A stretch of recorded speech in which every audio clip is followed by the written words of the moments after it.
For the next 9 minutes, I want you to imagine a truth that rarely makes it into documentaries, textbooks, or even most archaeological discussions. It's a truth that sits half buried in the soil of Scandinavia and the Arctic North, one that governments and colonial planners spent nearly 2 centuries nudging aside. Not because it was outdated. The Vikings didn't merely survive the Arctic. They mastered it so completely that later settlers were told, very directly, not to copy their most powerful building method. Missionaries, surveyors, and administrators all wrote about it with a blend of awe and irritation. They noticed that this ancient technique created homes that were unbelievably warm, quiet, storm-resistant, and almost invisible from a distance.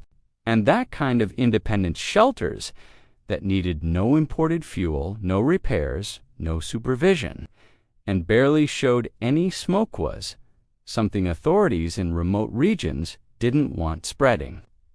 The secret was turf ceiling, but not the way most people imagine it. When people picture Viking longhouses, they imagine frames covered in grass. But what almost everyone overlooks is how precise the layering was.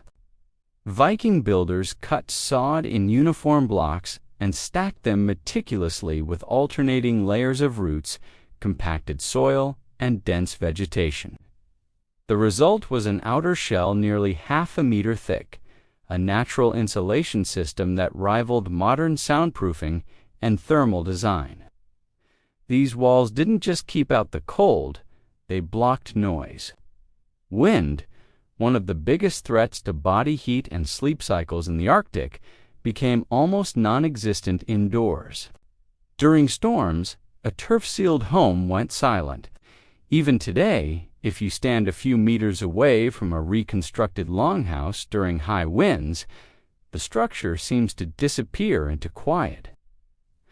That silence was a major advantage to Viking families, but centuries later, officials saw it as a problem. They didn't.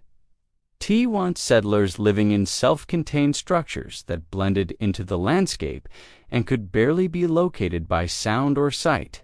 They wanted wooden frame houses that creaked, leaked heat, showed smoke, and could be inspected easily. The next piece of forgotten genius was the recessed floor. People know that Viking dwellings were partially underground. But what's rarely explained is how intentionally the interior was carved into the earth. Many longhouses had floors dug even lower than the entrance threshold, creating a sunken living basin. Warm air collected naturally at human height, while cold air was pushed into the corners where thick turf walls absorbed it. This design made the interior unbelievably hard to freeze, even when the temperature outside plunged far below zero. Later, governments discouraged settlers from copying this recessed design because it made homes so energy efficient that families barely needed imported fuel. In places where officials wanted trade dependence and predictable supply chains, a home that could stay warm with almost no firewood was politically inconvenient.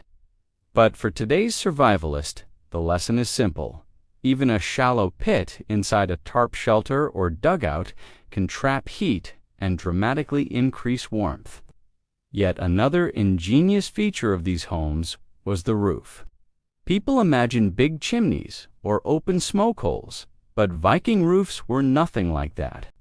They were low, tightly packed with many layers of turf, and deliberately designed to diffuse smoke slowly instead of releasing it in a visible plume. This created a warm microclimate beneath the beams, with heat lingering long after the fire went out. And from the outside, there was almost no sign of life, no rising smoke trail to mark the home's position. For administrators who monitored settlements by scanning the horizon for smoke, this low signature design was frustrating. But for Viking families, it meant warmth, privacy, and safety. Interestingly, centuries later, Cold War engineers reinvented the same concept, when designing snow shelters meant to hide heat signatures from aircraft. Inside the longhouse, the Viking approach to interior construction was just as brilliant. Instead of lightweight furnishings, almost everything was built from heavy materials: stone benches, thick timber sleeping platforms, dense wooden storage areas, and packed earth hearth borders. These acted as thermal mass, soaking up heat during cooking and releasing it slowly through the night, like natural heat batteries.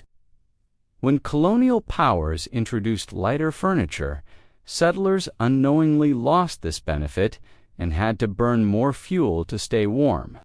Meanwhile, excavated Viking homes show that their heavy interiors created a stable thermal environment that modern off-grid builders still struggle to match. None of these techniques were suppressed because of some grand conspiracy. It was simply practical from the perspective of those in charge. Turf-sealed, earth-sheltered, recessed, low-smoke homes produced families who were warm, silent, invisible, and completely self-reliant. They didn't need constant shipments of wood. They didn't stick to standardized floor plans. They didn't make themselves easy to monitor. And they didn't depend on government supply routes. Officials wanted settlers in the far north to live in standardized European-style frame houses structures that were visible, taxable, and easy to regulate. Ironically, many of those standardized houses collapsed in storms or burned through firewood at alarming rates, while Viking homes, buried in the earth and sealed in sod, remained some of the warmest and most storm-resistant shelters ever built. But if you strip away the politics, what remains is a shelter system so efficient that modern insulation still struggles to match it under extreme conditions. And the principles are surprisingly simple. Build into the earth, not above it. Skin your walls with sod or soil. Keep your roof low, dense, and tightly packed. Create a recessed interior floor to trap warmth, and use heavy materials inside to store heat like a battery. Even a small emergency shelter built with these principles will outperform most modern tents and cabins in cold conditions. What makes the Viking home design so fascinating is that it wasn't invented as a survival trick. It was everyday life. Families lived, cooked, worked, and slept in structures engineered to stay warm with minimal effort. The genius wasn't in advanced tools or rare materials. It was in understanding the land deeply enough to use it as both structure and insulation. Today, we call this earth-sheltered housing: thermal mass, low-profile venting, and passive heat retention. The Vikings simply called it home. If you enjoy exploring historical engineering that still outperforms modern design, and you want more forgotten methods you can actually use, make sure you subscribe and stay tuned.